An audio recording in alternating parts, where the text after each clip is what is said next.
Pada suatu masa, sebuah keluarga mengalami penurunan income sehingga menurun pula kemampuannya membayar banyak hal.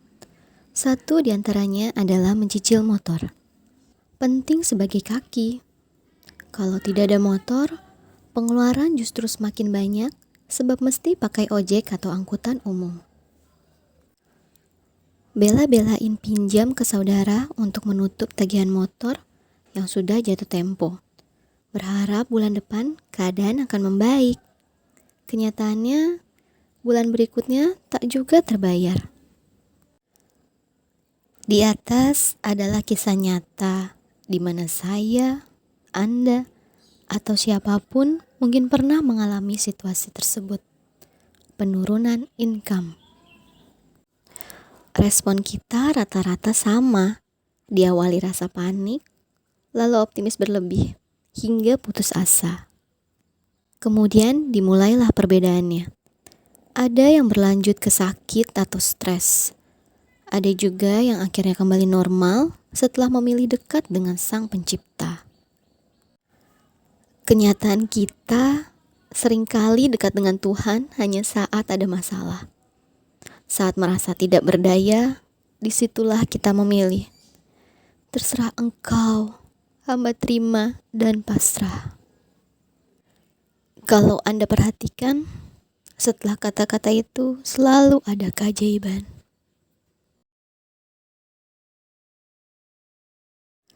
Sebenarnya ini adalah pola.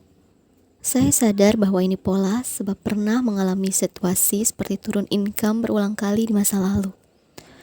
Di mana saat mengangkat beban sendiri rasanya capek, menyakitkan, tapi tidak menghasilkan.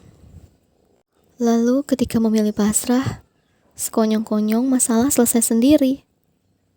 Pertanyaan saya saat itu, apakah artinya tidak perlu usaha? Disinilah saya akan paparkan polanya sebagai pelajaran kita bersama. Ibarat sholat bagi umat Islam. Ada gerakan, ada bacaan, ada kekhusyuan. Khusyuk artinya merasa melihat Allah, atau setidaknya merasa diawasi oleh Allah. Bila seseorang sholat hanya gerakan dan bacaan, tapi pikirannya menerawang kemana-mana, ini disebut tidak khusyuk. Pun apabila seorang khusyuk merasa diawasi Allah, tapi gerakannya atau ucapannya bukan sholat, maka hal tersebut tidaklah disebut sholat. Artinya, selalu melibatkan gerakan atau tindakan atau ucapan, pikiran, serta perasaan. Pola pasrah yang mengundang keajaiban ternyata mirip dengan pola sholat, di mana gerakan atau dalam hal ini usaha bukanlah penentu keberhasilan, tetapi tetap ada.